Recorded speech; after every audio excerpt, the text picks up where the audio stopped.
আসসালামু আলাইকুম, doctor ARM Jamil বলছি। আশা করি যে যেখানে আছেন ভালো আছেন। তো এবার শীতকাল চলছে। এই ভিডিওটা আসলে আরও কিছুদিন আগে দেওয়া উচিত ছিল। তো যাই হোক, বিভিন্ন ব্যস্ততার কারণে দিতে পারিনি। তো অ্যাজমা বা হাঁপানি এই শীতকালে আমরা দেখছি যে অনেক বেশি হয়, বা আমরা এটার প্রতি বছরই এটা এক্সপিরিয়েন্স করি। তো এটার পিছনে নিশ্চয়ই কিছু বৈজ্ঞানিক কারণও আছে। তো আমরা সেই বিষয়গুলো আলোচনা করব এবং অ্যাজমা নিয়ে ইন ডিটেলস সংক্ষেপে এটা আলোচনা করব, এবং এর থেকে মুক্তির জন্য যে ফর্মুলাগুলো বা স্ট্র্যাটেজিগুলো কী কী হতে পারে, ন্যাচারাল ফর্মুলা কী কী আমরা অ্যাপ্লাই করতে পারি, সেগুলো নিয়ে একটু কথা বলবো। তো অ্যাজমা বা হাঁপানি কী আসলে? এটা একটা ক্রনিক ইনফ্ল্যামেটরি লাং ডিজিজ, অর্থাৎ লাংসের একটা দীর্ঘমেয়াদী একটা প্রদাহ। এবং এই প্রদাহের কারণে লাংসের মানে আমাদের যে শ্বাসনালী আছে, শ্বাসনালী, তো লাংসটা হচ্ছে একটা উল্টা গাছের মতো। তো এর ভিতর থেকে যে ডালপালা শাখা প্রশাখাগুলো আছে, তো এগুলো হচ্ছে আমাদের বিভিন্ন রেসপিরেটরি চ্যানেল। তো সেগুলোতে বিভিন্ন স্মুথ মাসেল আছে, তো যেগুলো বিভিন্ন ট্রিগারিং ফ্যাক্টরে এগুলো চেপে যায়। তো চেপে গেলে আমাদের শ্বাস নিতে কষ্ট হয়, শ্বাস নেওয়া এবং ছাড়া দুটাতেই সমস্যা হয়, এবং ফুসফুসে পর্যাপ্ত বাতাস পৌঁছায় না। তো এই জন্য আমরা শ্বাসকষ্টে ভুগি বা অ্যাজমাতে আক্রান্ত হই। তো এটা সাইন সিমটম আমরা জানি যে আমাদের বাঁশির মতো শব্দ হয়, প্রচুর কাশি হয়, আমরা শুইলে কাশি বাড়ে, বুকে চেপে চেপে আসে, তারপর হচ্ছে আমাদের হঠাৎ করে মানে শ্বাস বন্ধ হয়ে আসে, হ্যাঁ, বা কাশতে কাশতে মানে দম বন্ধ হয়ে আসে, এরকম একটা অবস্থা। রাতের বেলা সাধারণত বেশি হয়, বা একটু পরিশ্রম করলে বা সিঁড়ি ভাঙলে যাদের অ্যাজমা আছে তাদের সমস্যাগুলো বাড়ে, ডাস্ট বা ধুলাবালিতে বাড়ে, এবং অ্যালার্জিক বিভিন্ন খাবারে বাড়ে, বা বিভিন্ন পার্টিকুলার ইভেন কসমেটিক বা বিভিন্ন সিনথেটিক প্রোডাক্টে যদি কারোর অ্যালার্জি থাকে, তাহলে সেটাতে তার ট্রিগার হয় এবং অ্যাজমা সিমটমগুলো বৃদ্ধি পায়। তো এটা বাচ্চা বড় সবার ক্ষেত্রেই অ্যাজমার সিমটম আমরা দেখি। তো এখন স্ট্যাটিস্টিক্স নিয়ে একটু কথা বলি, যে 2015 সালে একটা স্ট্যাটিস্টিক্সে দেখা যাচ্ছে যে 3,97,000 মৃত্যু হয়েছে অ্যাজমাতে, এবং 12 বছরের নিচে থেকে শুরু করে এর বয়স পর্যন্ত অ্যাজমা হয়, এবং 12 বছর আগে যাদের অ্যাজমা হয় তাদের সাধারণত এই অ্যাজমাগুলো দীর্ঘমেয়াদী হয়। কিন্তু বিষয়টা হচ্ছে যে যদি আর্লি ডায়াগনোসিস করা যায়, আমরা ন্যাচারাল বিভিন্ন ওয়েতে এটাকে অনেক সময় কিওর করতে পারি, একদম কিওর করতে পারি। আমি আবার রিপিট করছি, কিওর করা সম্ভব। তো সেটা নিয়ে আমরা একটু পরে কথা বলবো। বাট যারা এজিং পার্সনে হয় তাদের ক্ষেত্রে উইদাউট সাইড ইফেক্ট আমরা রিমিশনে নিয়ে আসতে পারি। আর অ্যাজমার এটা একটা গ্রিক শব্দ, যেটা থেকে অ্যাজমা শব্দটা এসেছে, তার মানে হচ্ছে প্যান্টিং, অর্থাৎ হাঁপিয়ে যাওয়া, হাঁপানো। আর এখন অ্যাজমার আরও কিছু রিসার্চ দেখা গেছে যে এটা খুব ইন্টারেস্টিং, আমি সেটা শেয়ার করছি। যেটা হচ্ছে যারা ছোটোবেলায় বিভিন্ন ব্যাকটেরিয়াল ইনফেকশন যাদের হয়েছিল, তাদের ক্ষেত্রে দেখা যাচ্ছে যে, বা ধুলাবালিতে যারা এক্সপোজার ছিল, বা যারা গ্রামে বড় হয়েছে, বিভিন্ন প্যাথোজেনের সাথে যাদের এক্সপোজার ছিল, যাদের ইমিউন সিস্টেমটা, তারা কিন্তু অ্যাজমাতে কম আক্রান্ত হয়। রাদার যারা খুব পরিষ্কার পরিচ্ছন্ন জীবনযাপন করেছে, বা শহরে জীবনযাপন করেছে, নিট অ্যান্ড ক্লিন থেকেছে, এবং বিভিন্ন জীবাণু বা ধুলাবালি সংস্পর্শে আসেনি, তাদের ইমিউন সিস্টেমগুলো ওয়ার্ক আপ হয়নি, ট্রেন আপ হয়নি, যে কারণে তারা কিন্তু অ্যাজমার প্রবণতা হওয়ার সম্ভাবনা বেশি থাকে, বা রিসার্চে সেটা দেখা যায়। এছাড়া যারা ছোটোবেলায় বিভিন্ন অ্যান্টিবায়োটিকে বেশি এক্সপোজার হয়েছে, তাদের ক্ষেত্রে উপকারী ব্যাকটেরিয়াগুলো কমে গিয়েছে, ইমিউন সিস্টেম কম্প্রোমাইজড হয়েছে, তো যে কারণে অ্যাজমার প্রকোপ তাদের মধ্যে বেশি দেখা যায়। এছাড়া যাদের সিজারিয়ান সেকশন হয়েছে যেসব বাচ্চাগুলো, তাদের সাথে নর্মাল ডেলিভারি যে বাচ্চাগুলো, তাদের কম্পেয়ার করে দেখা গেছে যে সিজারিয়ান সেকশন বাচ্চাদের 20 to 80% বেশি চান্স অ্যাজমা হওয়ার। কারণ নর্মাল ডেলিভারি প্রসেসে মায়ের যে প্রসবের রাস্তা দিয়ে যখন বাচ্চা বের হয়ে আসে, তখন সেখানে উপকারী ব্যাকটেরিয়ার এক্সপোজার হয়, তো যেটা সিজারিয়ান সেকশনে হয় না। তো এটা একটা সমস্যা সিজারিয়ান সেকশনে। তো ইমিউন সিস্টেম কম্প্রোমাইজ থাকে। তো এখন আমরা আসলে অ্যাজমা ট্রিটমেন্টে আমরা আসলে কী করি বা কী করা উচিত? তো আমরা যেহেতু ইন্টিগ্রেটেড অ্যাপ্রোচে ট্রিটমেন্ট করি, তো সাধারণত অ্যাজমাতে আমরা কনভেনশনাল অ্যালোপ্যাথিক সিস্টেমে কী করি? সাধারণত ব্রঙ্কোডাইলেটর দিই, সালবিটামল জাতীয় ওষুধ, এছাড়া কিছু স্টেরয়েড জাতীয় ইনহেলার দিই। তারপরে যখন কন্ট্রোল হয় না, তখন মুখে স্টেরয়েড খাওয়ানো হয়, হ্যাঁ, তারপরে আরও ইমিউনো কম্প্রোমাইজের ওষুধ দেওয়া হয়।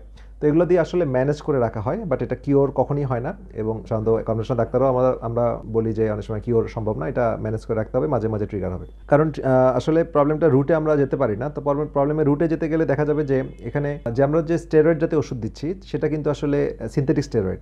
তো সিনথেটিক স্টেরয়েডের বিকল্প আমরা যদি ন্যাচারাল বডিকে যদি এরকম কোনো উপাদান বাড়াতে পারি, তা যেটা ন্যাচারাল স্টেরয়েডের মতো কাজ করবে, তাহলে কিন্তু আমাদের অ্যাজমা সিমটম ন্যাচারালি কমে আসে। যেমন এক্ষেত্রে সবচেয়ে ইম্পর্টেন্ট ভিটামিন হচ্ছে ভিটামিন ডি। তো ভিটামিন ডি নিয়ে অনেক কথা হয়েছে, এটা যতটা না ভিটামিন, তার চেয়ে বেশি এটা হরমোন, এবং এটা স্টেরয়েড হরমোনের মতো কাজ করে, এবং এটার হাই ডোজে ভিটামিন ডি যদি আমরা দেওয়া হয়, বা লম্বা সময় যদি সান এক্সপোজারে থাকা হয়, তাহলে কিন্তু অ্যাজমার সিমটমগুলো রিমিশনে চলে যায়। এটা খুব অনেক রিসার্চে প্রমাণিত হয়েছে। এছাড়া বাচ্চাদের ক্ষেত্রে যাদের অ্যাজমা হয়, তাদের উপকারী ব্যাকটেরিয়া কম থাকে, তাদের গাট হেলথ ভালো রাখা দরকার। এজন্য অনেক প্রোবায়োটিক বা প্রোবায়োটিক রিচ খাবার, বা যে ধরনের খাবার খেলে তাদের গুড ব্যাকটেরিয়া নার্চার হবে, সেই খাবারগুলো দেওয়া হয়। আর আমরা সাধারণত ট্রিটমেন্টে যারা অ্যালোপ্যাথিক ওষুধে অভ্যস্ত বা রেগুলার খাচ্ছেন তাদেরকে আমরা হুট করে বন্ধ করে দিই না, বা হঠাৎ করে বন্ধ করে দিলে এটার একটা রিবাউন্ড ইফেক্ট হয়। তো যে কারণে আমরা এর পাশাপাশি এই ভিটামিন ডি, প্রোবায়োটিক বা এই অ্যান্টি অ্যালার্জিক খাবারগুলো দেওয়া হয়, এবং সাথে আমরা যে ন্যাচারাল ট্রিটমেন্টটা আমি খুব প্রেফার করি সেটা হচ্ছে হোমিওপ্যাথি। তো হোমিওপ্যাথির প্রিন্সিপাল হচ্ছে সিমটম সিমিলারিটি, অর্থাৎ যেই মেডিসিনটা আপনার এই অ্যাজমার সিমটম সাথে ম্যাচ হবে সেটা দিলে আপনার বডির ইমিউন সিস্টেম বা হিলিং পাওয়ারগুলো জেগে উঠবে এবং body can take their own control. তো যে কারণে অ্যাজমাতে হোমিওপ্যাথি খুব ভালো কাজ করে। তবে আমি একটা মেসেজ সবাইকে দিয়ে রাখতেছি, হোমিওপ্যাথি একটা ইন্ডিভিজুয়ালাইজ সাবজেক্ট, অর্থাৎ বাই নেম অ্যাজমার জন্য পার্টিকুলার এই ওষুধ বা শ্বাসকষ্টের জন্য এই ওষুধ এরকম কোনো নামে হোমিওপ্যাথি ওষুধ দেওয়া যায় না। এই জন্য পেশেন্টের ডিটেলস শুনতে হয়।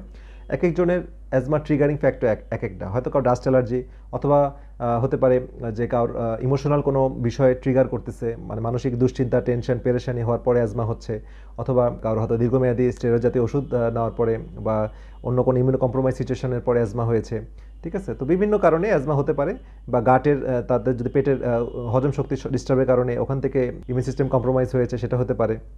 তো যেটি হোক, সেই পার্টিকুলার প্রত্যেকটা সাবজেক্টকে আইসোলেটেডভাবে চিন্তা না করে এটাকে ইন টোটাল কনসিডারেশনে নিতে হয়, অর্থাৎ মাইন্ড, বডি এবং প্যাথোলজিক্যাল সিচুয়েশনটাকে কনসিডারেশনে নিয়ে আমাদেরকে মেডিসিন সিলেকশন করতে হয়। এবং অনেকে একটা ধারণা থাকে যে অ্যালোপ্যাথি হোমিওপ্যাথি একসাথে খাওয়া যায় না। তো বিষয়টা যেহেতু আমি 3 বিষয়ে আসলে স্টাডি করেছি এবং 3 বিষয়ে আমি ডিগ্রি অর্জন করেছি, সুতরাং আমি এটা বলছি যে আমি ফাংশনাল মেডিসিন এবং হোমিওপ্যাথিটাকে ইন্টিগ্রেট করার চেষ্টা করছি এবং এটার রেজাল্ট আমি খুব ভালো পাচ্ছি। বাট কনভেনশনাল বা অ্যালোপ্যাথিক সিস্টেমে আপনার যে ওষুধগুলো খাচ্ছেন এটা কিন্তু আসলে আমরা হঠাৎ করে বন্ধ করছি না, আপনার গ্র্যাজুয়ালি এটা ট্যাপারিং হচ্ছে বা উইথড্র হচ্ছে।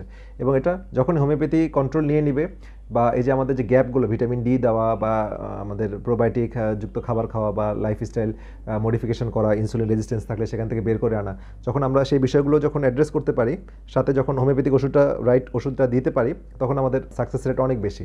এবং এই মেসেজটা দেওয়া যে আমরা ট্রিটমেন্ট অবশ্যই করব, এবং ট্রিটমেন্টে দেখতে হবে যে ট্রিটমেন্টটা আমাদের যেন উইদাউট সাইড ইফেক্ট হয়, অর্থাৎ ট্রিটমেন্ট করতে যেয়ে যেন আমরা বেশি সাইড ইফেক্টের মধ্যে না পড়ি। তো প্রত্যেকটা ট্রিটমেন্টই আপনি নিজস্ব একটু স্টাডি করা উচিত, যে প্রত্যেকটা ওষুধ আপনি যেটা গ্রহণ করছেন সেই ওষুধ সম্পর্কে আসলে এটার ইফেক্ট বা সাইড ইফেক্ট কতটুকু কী আছে, বা লং টার্ম আপনি ইউজ করলে এটার কী কী বেনিফিট বা রিস্ক হতে পারে, সেগুলো সচেতন রোগীদের এটা জানা উচিত। কারণ আসলে নিজের স্বাস্থ্যকে নিজেই যত্ন করতে হবে, অন্যের উপর ডিপেন্ডেন্ট হবেন, কিন্তু নিজেকে আসলে জানতে হবে, যেহেতু ওয়ার্ল্ডে অনেক ধরনের চিকিৎসা পদ্ধতি এখন আছে, প্রিভেলিং চিকিৎসা পদ্ধতি আছে, সুতরাং এগুলো আসলে আপনাদের সচেতন হওয়া উচিত। তবে আমি ইন্টিগ্রেটেড অ্যাপ্রোচে ফাংশনাল মেডিসিন এবং হোমিওপ্যাথিটাকে প্রায়োরিটি দেই। কনভেনশনাল মেডিসিনটা থাকে ইমার্জেন্সি সিচুয়েশনে আপনি ব্রঙ্কোডাইলেটর ব্যবহার করতে পারেন, বা ইনহেলার ব্যবহার করতে পারেন, বা নেবুলাইজ ব্যবহার করতে পারেন, আমরা এটা বিরোধী না। তো সেটার পাশাপাশি আমাদের এই অ্যাপ্রোচটা আপনাকে এই সমস্যা থেকে বের করে আনবে। তো যারা আজকে ভিডিওটা শুনলেন এবং অ্যাজমা পেশেন্টে যারা আছেন, ছোট এবং বড় সবার জন্য মেসেজ, সেটা হচ্ছে অ্যাজমা আসলে অনেক ক্ষেত্রে আমরা কিওর করা সম্ভব যদি আমরা রাইট ওয়েতে চেষ্টা করি। সুতরাং হতাশ না হয়ে সঠিক চিকিৎসা গ্রহণ করুন এবং ইনশাল্লাহ অ্যাজমা থেকে আপনারা মুক্তি পাবেন। সবাই ভালো থাকেন, সুস্থ থাকেন। পরবর্তী ভিডিও দেখা আমন্ত্রণ রইল। আল্লাহ হাফেজ।